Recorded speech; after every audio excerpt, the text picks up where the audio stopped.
This is Steve Morse. I'd like to talk a little bit about this tune coming up. Actually, it's a different kind of thing for me because it's not just like here's a song or a instrumental piece and then here's a solo section.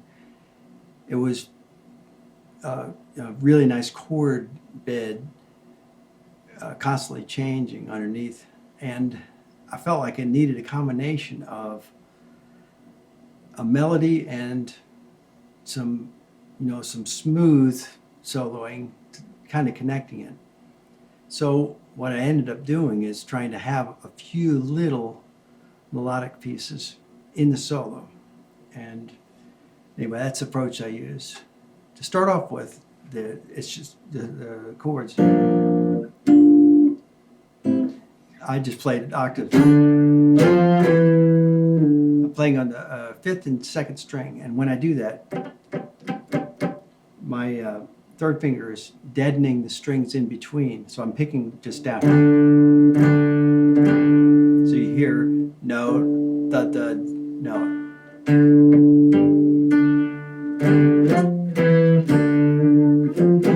And then the next section is, well, here's the first motif. It starts with the octave.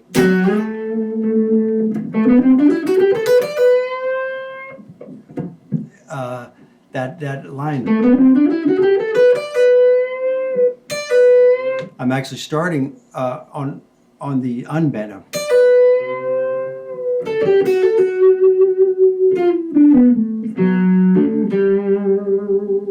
And it would be easier to play it here, but it's a little bit fat, more of a tubby sound.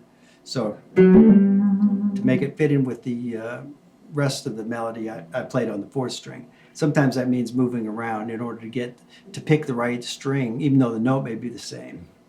Then motif again. I'm trying to put some vibrato on it. Got to be gentle, even with octaves, because it can get ugly fast if they're gonna.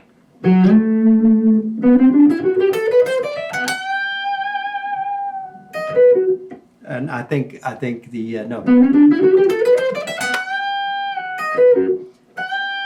This is before the 1, and I'm just holding that and unbending for the 1 instead of striking. Actually, it's 3rd. So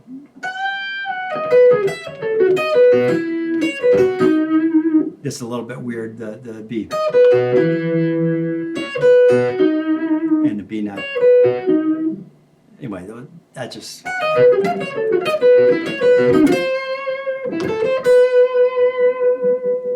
Pretty straightforward. Next part is playing the artificial harmonics, and the technique once again is to pick with the pick, but stopping the string exactly 12 frets above the note you're fretting. Here I'm fretting an E, and I go up to an octave 12 frets above, and I put my finger on the fret wire line, not in between the frets, like you would if you were tapping. You put it in between, but this you want to move it over slightly and put your finger right over the wire of the fret, because that's the middle point.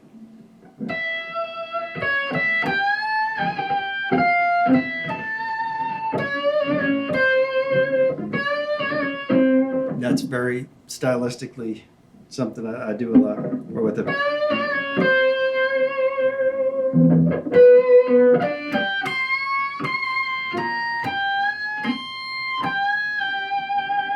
And again, unbending the note, but pre-bending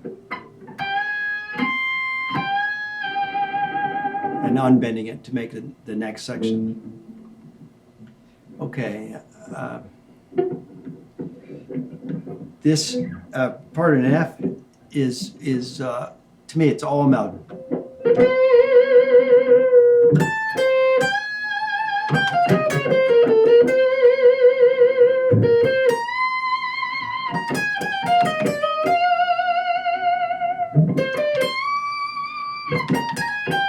A little bit of a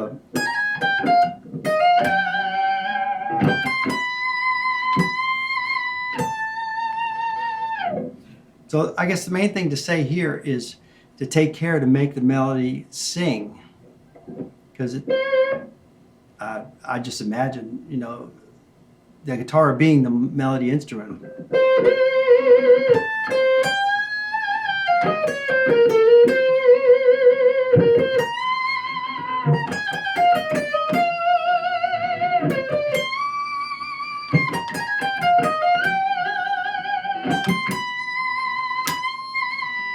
We go to A, a new key center, and it feels kind of mixolydian to me.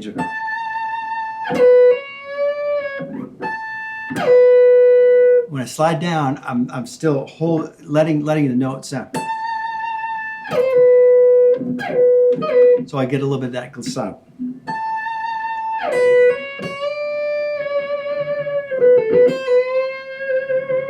Then this is just straight.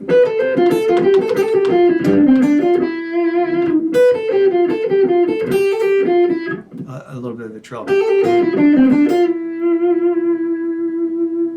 Then there's another bebop-y sort of in my style lick.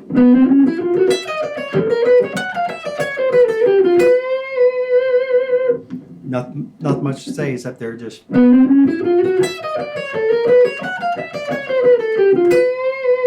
very diatonic except for the passing notes.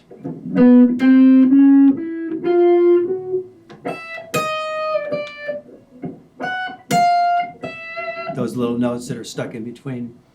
And again, as long as the main notes sound on the common parts of the beat, you don't really even notice the notes in between. It kind of just gives it a little bit of a flowing flavor. So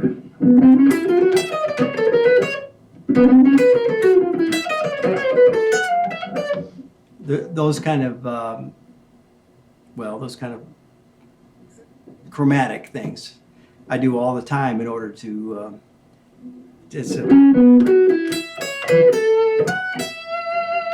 just play straight pentatonic or whatever over a major scale.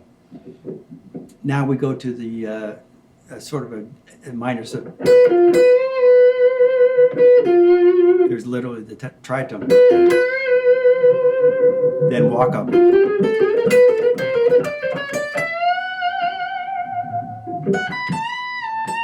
We're going to the D major.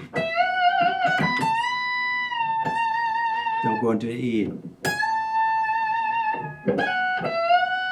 I'm bending in the E to an F sharp because I'm trying to create some tension. The chords are so straight ahead, going from D major to E major and then to an A, that I want to sort of dance around the fact that they're doing that a little bit by hitting notes that are slightly more tension than the root third or fifth. So on the D, the sixth, fifth, the E, the ninth, and again. You know, typical walking lick, but mine. We're back to the A major. To the seventh, the dominant seventh. Now we're to the D major part, and this is like the same chords as the beginning. Now since we're up here, higher on the neck, I figured rather than jump down and play that same motif or melody segment again, I come up with another one.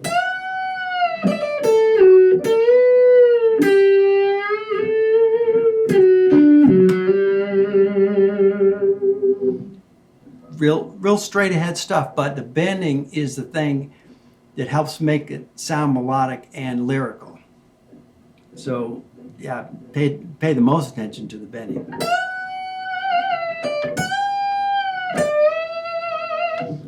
The second phrase.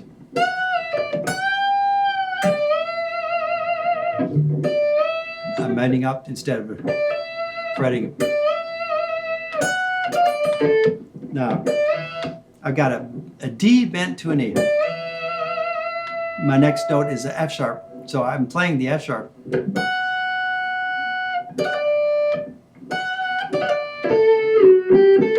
Instead of using my fourth finger, where it'd be natural, of course, I make a more difficult fingering. But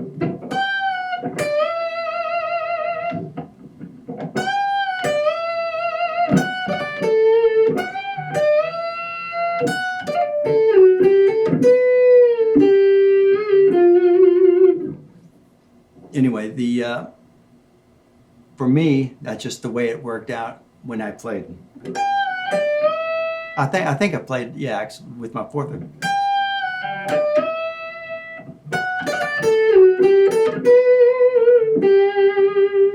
Now the key changes again, and it felt like the energy is slowing down a little bit. So I'm playing it.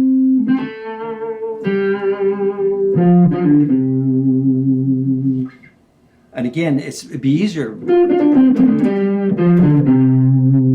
The tone isn't the same as when I play on the fifth string. So I deliberately chose these hand positions.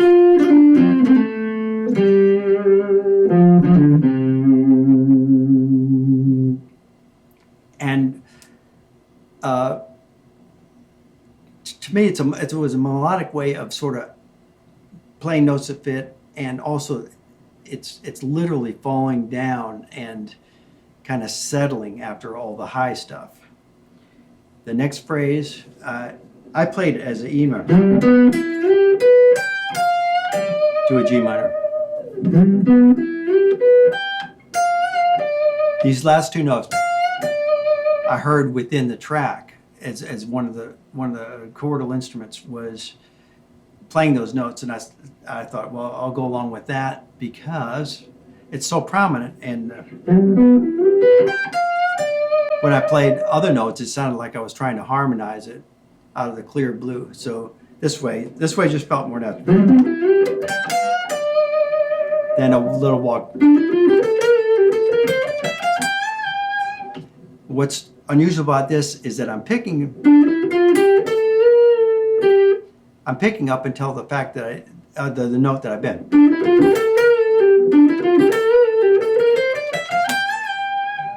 So I'm hitting the note before bending it, and then bending it up to the next note without hitting it.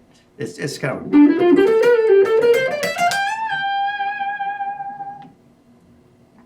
And again, it's just for the effect, and to try to get the more lyrical, smooth bending of the notes.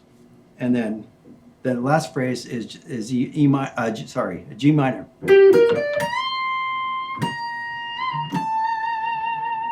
But it's G minor arpeggio. Bending up to a C.